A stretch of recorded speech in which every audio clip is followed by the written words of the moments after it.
Subscribe பண்ணாதவங்க subscribe பண்ணுங்க. அப்படியே பக்கத்துல இருக்க பெல் ஐகானையும் பிரஸ் பண்ணுங்க. கடகராசி அன்பர்களுக்கு சுக்கிரன் பெயர்ச்சி பலன்கள் காணலாம். கடகராசிக்கு தாயார், வீடு, வண்டி, வாகனம், சுக லாபாதிபதியாக சுக்கிர பகவான் வருகிறார்.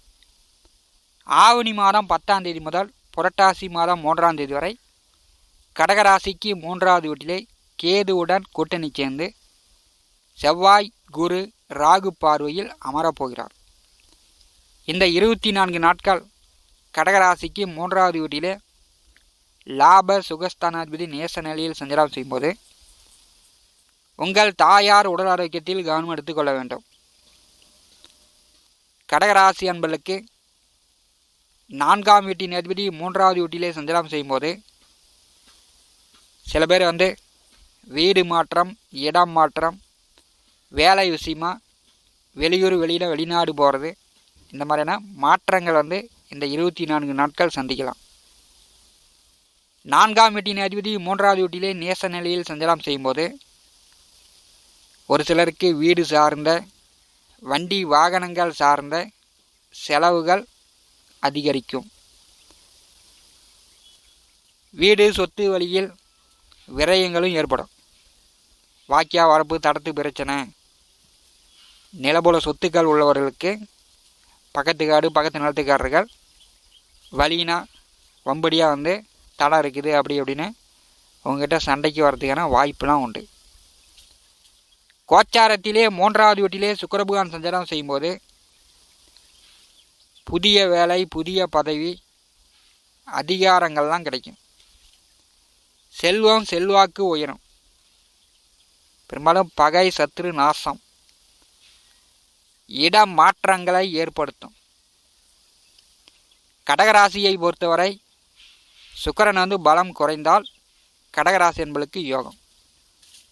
கடந்த 26 நாட்கள் 2வது வீட்டில் அமர்ந்திருக்கும் போது உங்களுக்கு கொடுக்காத நன்மைகளை 3வது வீட்டில் அமர்ந்து பெரிய அளவு அதிர்ஷ்டங்களை கொடுக்க போகிறார். கடகராசிக்கு 11வது வீட்டிலே குருபகவான் அமர்ந்திருக்கிறார். இது மிகப்பெரிய யோகம். வெற்றி ஸ்தானத்திலே குரு வரும்போது நினைச்ச காரியங்கள், தொட்ட காரியங்கள், செல்கின்ற காரியங்கள் அனைத்து வெற்றியோடு திரும்பி வரலாம். ஆசைகள் அனைத்தும் நிறைவேறும். குருபகவானுடைய 5ஆம் பார்வை சுக்கிரன், கேது மேல் விழுகிறது. சுக்கிரன் வீட்டில் குரு அமர்ந்து சுக்கிரனை பாரி செய்யும்போது சுக்கிரனுடைய பலம் கடகராசிக்கு நன்மையிலேயே முடியும். பண வரத்தை, லாபத்தை எப்படியும் பெற்று தந்து விடுவார் குருபகவான். குருபகவான் பார்வையில் சுக்கிரன் அமரும்போது அங்கே கேது அமர்ந்திருக்கிறார். இதுவரை தடுமாற்றமாக இருந்துச்சு. எந்த ஒரு முயற்சியும் உங்களுக்கு கை கொடுக்கவில்லை. நீங்கள் முடிவாக எதையும் முயற்சி செய்யவில்லை. உங்களுடைய முயற்சிகள் உடனுக்குடன் வெற்றி அடையக்கூடிய வாய்ப்பெலாம் உண்டு. கடகராசிக்கு 12வது வீட்டிலே செவ்வாய் அமர்ந்து செவ்வாயினுடைய 4ஆம் பார்வையில் சுக்கிரன், கேதுவை பாரி செய்கிறார். செவ்வாய் பகவானுடைய பார்வை சுக்கிரன் மேல் விழும்போது 2ஆம் தார திருமணத்திற்கு வரன் பார்த்து கொண்டிருப்பவர்கள், ஆணாக இருந்தாலும் சரி, பெண்ணாக இருந்தாலும் சரி, 2ஆம் தார திருமணத்திற்கு வரன் பார்த்து கொண்டிருப்பவர்கள் வரன் பார்க்கலாம். வரன் செட் ஆகிறதுக்கான வாய்ப்பு உண்டு. ஏன்னா சுக்கிரன் கெட்டால் உங்களுக்கு யோகம் வரும். 2ஆம் தார திருமணத்திற்கு வரன் பார்க்கக்கூடியவர்கள் வரன் பார்க்கலாம். மூத்த அண்ணன், அக்கா, உடன் பிறந்தவர்களிடம் கொஞ்சம் கருத்து வேறுபாடு இல்லாமல், சண்டை சச்சரவு இல்லாமல் பார்த்துங்க. செவ்வாய் பகவான் பார்வையில் சுக்கிரன் அமரும்போது விவசாயம், மண், நிலம், பூமி சார்ந்த தொழில் வேலை செய்து கொண்டிருப்பவர்களுக்கு சிறப்பு. உணவு சார்ந்த உணவு தொழில் செய்து கொண்டிருப்பவர்களுக்கு சிறப்பு. விவசாயத்தில் பூஞ்செடி வைத்து பூ வெள்ளாமை செய்து கொண்டிருப்பவர்கள் பூ வெள்ளாமை விளைச்சல் கூடும். பூ வியாபாரிகள், பூ விவசாயிகளுக்கு அடுத்த 24 நாட்கள் நல்ல தன லாபம் உண்டு. கடகராசிக்கு 9வது வீட்டிலே ராகு அமர்ந்து சுக்கிரனை பாரி செய்கிறார். பாக்கியத்திலே ராகு இருக்கும்போது கடகராசி என்பர்கள், இளைஞர்கள் தந்தையை விட்டு பிரிந்து, பூர்வீகத்தை விட்டு பிரிந்து வெளியூரில், வெளிநாட்டில் தங்கி உங்களுடைய சுய முயற்சி, சுய உழைப்பால் சுய சம்பாத்தியம் பெறக்கூடிய வாய்ப்பு உண்டு. அதெல்லாம் வந்து இப்போ முயற்சி செஞ்சிங்கன்னா அதெல்லாம் கிடைக்கும்.